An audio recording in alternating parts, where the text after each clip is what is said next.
am making face mask, and I'm adding egg, and I'm adding avocado, and I'm adding flour, and I'm adding honey.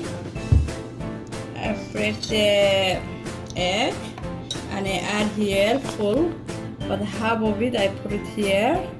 After that I mix it together.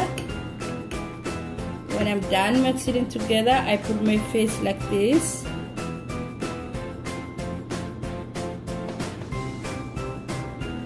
When you add your face like that, if you can get this one shopper struck marked, and you put your face as a mask after this, or if you don't have this, you can use paper towel to add your face after these things you add in your face.